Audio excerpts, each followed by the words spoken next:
Hello दोस्तों, कैसे हैं सभी लोग। आप सभी का आपका अपना चैनल IND मैथ रिजल्ट्स में आपका स्वागत है और मेरा नाम नीतीश चौधरी है।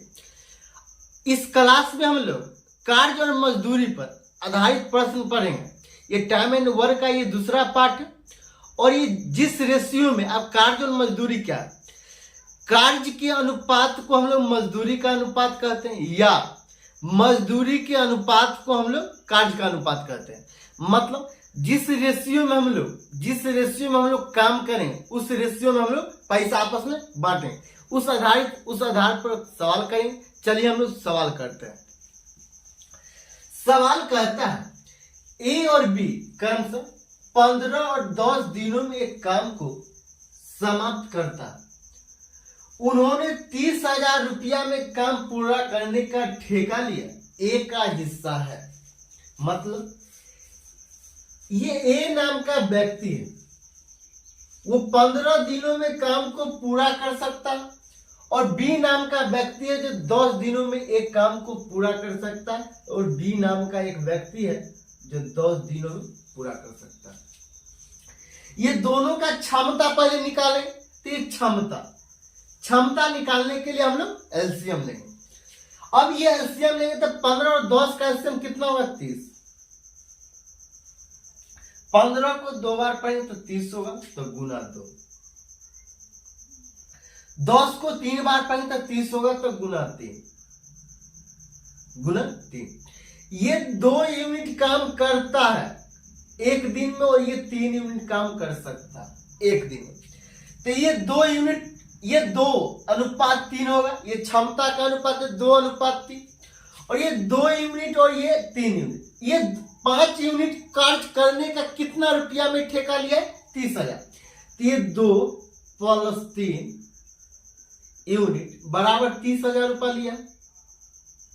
30,000 रुपया लिया। तो ये 5 यूनिट काम करने का 30,000 रुपया लिया। 1 यूनिट काम करने का कितना रुपया लिया? 6,000। ये 6,000।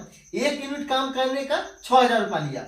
तो कहता है ए का हिस्सा, मतलब ये 2 यूनिट काम करने का इसका हिस्सा कितना? तो ये 2 यूनिट का मान हम लोग निकालेंगे। 2 × 6,000 बराबर ये 12,000। यही आंसर।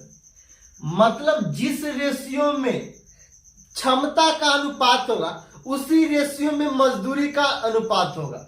ये 2 अनुपात ये 3 है, तो इसकी क्षमता है 2 एक दिन में करने का और ये 3 यूनिट करने का इसको क्षमता भी। तो ये 2 और 3 के अनुपात में हम लोग पैसा भी बांटेंगे। चलिए हम लोग अगला सवाल देखते हैं। अगला सवाल कहता है ए और बी क्रमशः 12 और 15 दिनों में एक काम को समाप्त करता है। सी की सहायता से वे सभी 5 दिनों में काम को समाप्त कर सकता है। यदि उन्हें इस पूरे कार्य के लिए 6,000 रुपये मिलते हैं तो उसमें सी का हिस्सा है। ए किसी काम को 12 दिनों में पूरा कर सकता है और बी उसी काम को 15 दिनों। सी की सहायता से वो सभी 5 दिनों में काम को पूरा कर सकता है। मतलब ए जोड़ बी जोड़ सी, अगर ये तीनों काम करेगा तो टोटल कार्य को 5 दिनों में काम को पूरा कर सकता है। तो ए जोड़ बी और जोड़ सी 5 दिनों में काम को पूरा कर सकता है। ये तीनों की क्षमता निकालने के लिए ये तीनों का हम लोग एलसीएम लेंगे। 15, 12 और 5 की एलसीएम होगा 60। 12 को 5 बार पढ़ने के बाद 60 होता है, तो ये गुना 5। ए की क्षमता है 5। 15 चौका 60, तो गुना 4। बी की क्षमता है 4। 5 को 12 बार पढ़ने के बाद 60 आएगा, तो ए जोड़ बी जोड़ सी की क्षमता कितना है? 12। अब पहले हम लोग सी की क्षमता निकालें। ए की क्षमता निकल गई, बी की क्षमता निकल गई और सी की क्षमता हम लोग निकाल। तो ए जोड़ बी और जोड़ सी ये तीनों मिलकर एक दिन में 12 यूनिट काम करता है। तो सी अकेला कितना यूनिट काम करेगा? तो ए जोड़ बी, ए की क्षमता 5, बी की क्षमता कितना है? 4। तो 5 4 9, तो ये 9 और जोड़ सी बराबर 12, इसीलिए सी बराबर 3। सी 3 यूनिट काम करता है प्रत्येक दिन। यदि उन्हें इस पूरे कार्य के लिए 6,000 रुपये मिलते हैं।